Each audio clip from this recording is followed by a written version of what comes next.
Hey, this is Anita Hales, and I've got a special presentation for you today. I'm going to be talking about foraging in Southeast Alaska, and just so you know, this is not in any way meant to be comprehensive, and the suggestions here, please be cautious, use your own common sense when collecting wild plants, and make sure you know what you're doing.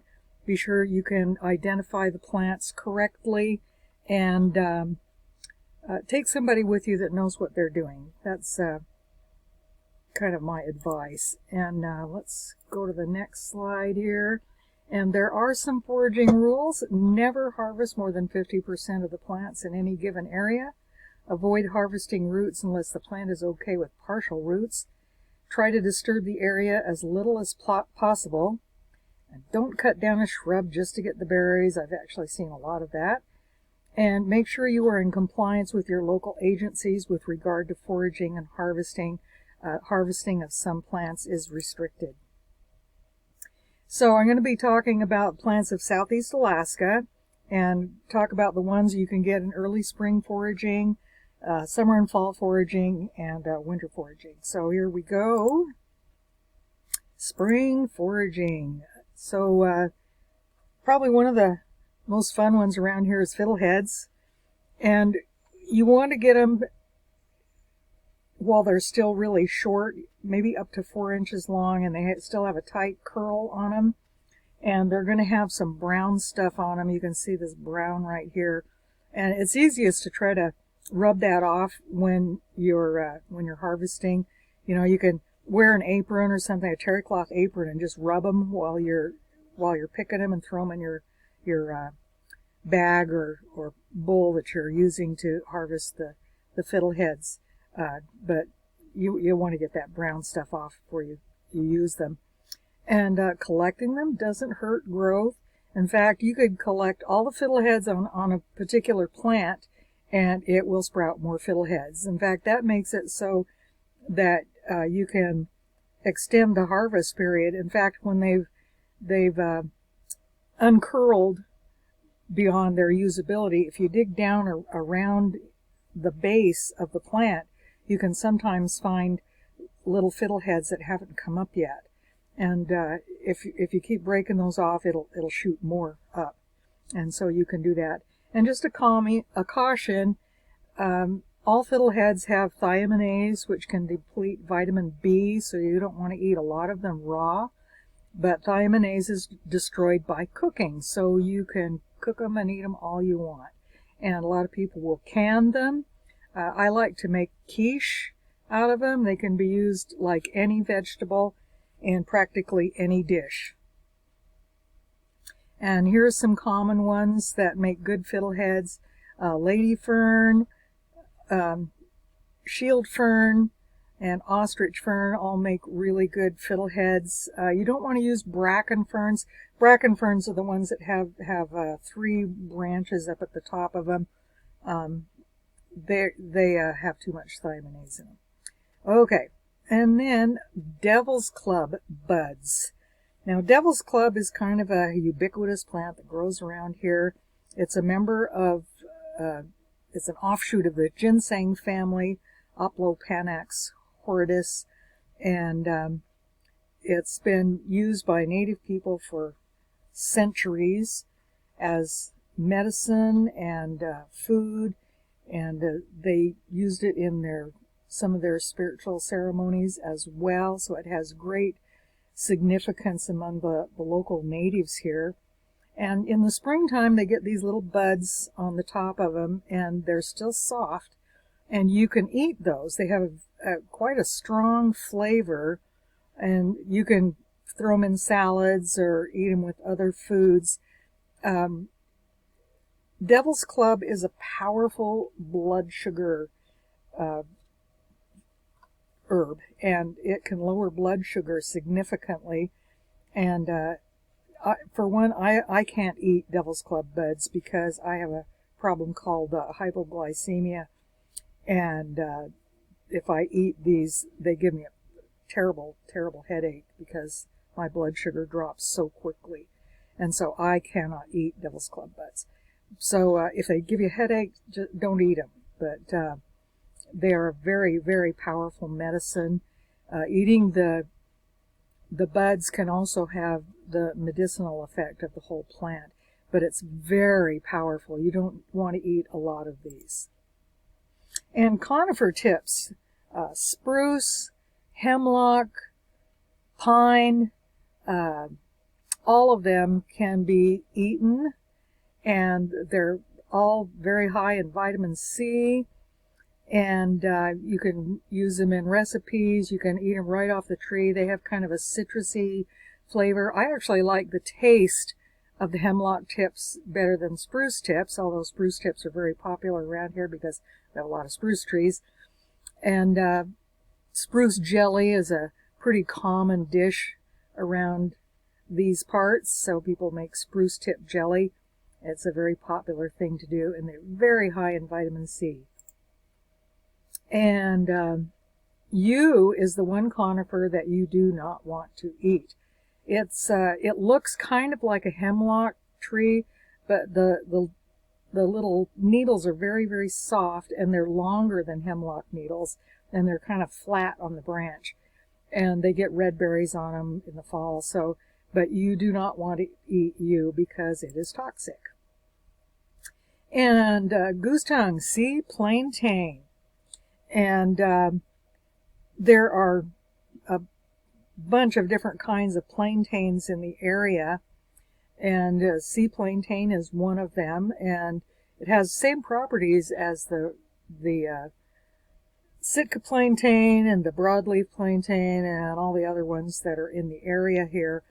And you can eat these leaves. They're very tasty. You can eat the seeds. The seeds make a really good fiber if you want fiber. In fact, psyllium comes from a plantain plant. So, psyllium is commonly used in fiber supplements. But it's pretty tasty. It's kind of got a nice little salty flavor. You can chop up and throw it in your salad, and it's pretty tasty. You can eat it right off the beach. And arrowgrass, it has cyanide in it. And so you have to be really careful with what part of this plant that you eat. And it looks a lot like the goose tongue. But so you want to look for the pale white green ends of the sea arrowgrass. And it's down towards the base of the plant. And it's about 2 inches long on a fully mature plant. And you can eat that. And when you crush the base tips, that smells like coriander. And once the leaves begin to become dark green, that's when they start getting a lot of cyanide in them. And the seeds are also edible and taste kind of like coriander. Now, skunk cabbage is, well, it was a survival food for the native people because it's the first plant to come up in the spring, but it has oxalate crystals in it, and when you eat that in the raw plant, it's like eating glass. It'll just shred your mucous membranes and can cause severe irritation and swelling. It could even cause your throat to swell shut and kill you. And so you don't want to eat it raw. And a lot of the books I've read that they say, you can cook it in several, boil it several times in water, but it's kind of unrecognizable after you do that, and it doesn't smell very good either. If you dry them, you could dry them at a high heat, like 200 degrees, to get rid of the oxalate crystals, but seriously, it's not worth it. I tried this one time, and I don't think I got rid of all the oxalate crystals in it, and as soon as I touched it to my mouth, my lips swelled up, and it did not taste good. So bears like to eat them. The bears will dig up these roots. The roots are very, very deep. They go down, and you'll see big holes where the bears have dug up the roots to eat them. And it gets their digestive tract moving in the spring as they start to eat again. But there are better things to eat. So I would just enjoy looking at the plant and just move on. And now summer and fall are the peak foraging season, and that's when we have berries. We have numerous kinds of berries, and you can go down to the Forest Service here in town, and they have several books on berries and which ones you can collect. But there's berries everywhere. There's berries in the forest, there's berries on the beach, there's berries everywhere. Now these two pictures, we have red and blue huckleberries, and we also have blueberries, which are blue. They look kind of like blue huckleberries, only they're blueberries. They'll have more of that white gray coating on the outside. It's actually very nutritious and healthful. But the huckleberries and blueberries will also crossbreed, and so probably most of the huckleberries and blueberries in this area are crossbred. And salmon berries, of course. Salmon berries are one of the fun things that come out in the summer, and early summer actually. And they're delicious, loaded with lots of vitamin C and wonderful vitamins. In fact, they say this berry has one of the highest concentrations of vitamin C of any berry, and birds love them. The hummingbirds love the little flowers that come out. The flowers come out pretty early, and you'll see hummingbirds coming and getting the nectar out of the flowers of the salmon berries. So they're very important to the ecosystem here. And also in the spring, there's some little shoots that come. It's a new growth of the salmon berries, and you can tell that it's really soft, and you can break that off. Peel off the outside. You can just take your fingernail and scrape it off and eat the inside. It's very sweet, and I had some friends that would sprinkle it with sugar, and they called it Indian candy. But it doesn't even really need the sugar because it has its own natural sweetness. And so you can eat the shoots of the salmon berries as well. And of course, many other kinds of berries. But there is one kind of berry that grows here that you want to stay clear of, and that's baneberry. And they're easily recognized because they're opaque. That means you can't see light through them, and they're not round. They're kind of an oval shape, so they're an odd shape. The leaves look a lot like salmonberry leaves, and the bushes look a lot like salmonberry leaves, but as you can see in these pictures, the berries come on a spike. And of course, salmonberries aren't even close to looking like that. And you can have red ones and you can have white ones. But they say 4 berries will kill an adult. So stay away from this. Most of the other berries in the area are edible. Some taste better than others. You know, you got salal berries and lingonberries and cranberries and high bush cranberries, low bush cranberries, bog cranberries. I mean, we have numerous kinds of berries in Alaska, and it's actually a wonderful place to live if you love berries. And down on the beach in the spring, you can see bull kelp and fucus, and these plants are considered algae, and they are among the fastest growing plants on the planet. The bladderwrack can grow like 4 feet, the bull kelp can grow 4 feet overnight. They're just incredibly fast growers. In fact, in the spring, you walk down along the beach, and one day you'll see just nothing but water out there. The next day when you go by, there's seaweed out off the shore. And most seaweeds are edible. Bull kelp is a really good one. You can make pickles out of it. You chop up the big long tube and make delicious pickles with it. You can dry these flat parts and eat that. Bladderwrack is also edible. You can dry it and eat it. And I've also heard some stories about using them in a medicinal manner. One native lady said that her great aunt treated her great uncle for arthritis with fucus by getting it really hot and packing it on his arthritic legs, and she actually got him to walk again when he was so stove up with arthritis. So it's very, very powerful. And of course the popweed, that's one down on the beach where when you are down beach combing, you step on that and it'll pop underneath your feet.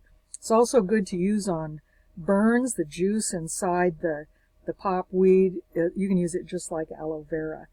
And you can also use these in cosmetics and different things like that. But be sure you check the Alaska Department of Fish and Game for regulations and rules. When you collect the bull kelp, there's very specific things they don't want you to do. They don't want you to pull the root part where it connects. It'll attach itself to rocks on the bottom. They don't want you to pull it loose. You'll have to cut it off above where it's connected on the bottom, or break it off. As it goes down closer to the bottom, it gets thinner and thinner, and usually you can just break that off. If you do happen to pull the rock up, throw it back in and make sure that it can repopulate itself, because they want to make sure that it doesn't get endangered. It's a very important plant around here. And so that's pretty much what I was going to talk about. Of course, there are many, many, many other medicinal plants and edible plants in Alaska. It's a very rich climate here. Even though it gets cold, we have a wonderful, wonderful, varied climate, and lots of plants and wonderful things here. And these are two books that I kind of been my standby over the years. Plants of the Pacific Northwest Coast by Pojar and McKinnon. It was developed by the University of British Columbia. And Discovering Wild Plants by Janice Schofield. I was fortunate to be able to work with Janice Schofield on a project several years ago. And both of these have some great information in them. And if you go down to the Discovery Center here in Ketchikan, or your Forest Service area library, there are many other books. The state of Alaska also has a lot of information on their website. So I hope this has been helpful to you. We'll cover any questions now. Go ahead and ask your questions. But subscribe to my YouTube channel. It'll do me a big favor. Thank you very much for listening to my presentation. This is Anita Hales, signing off.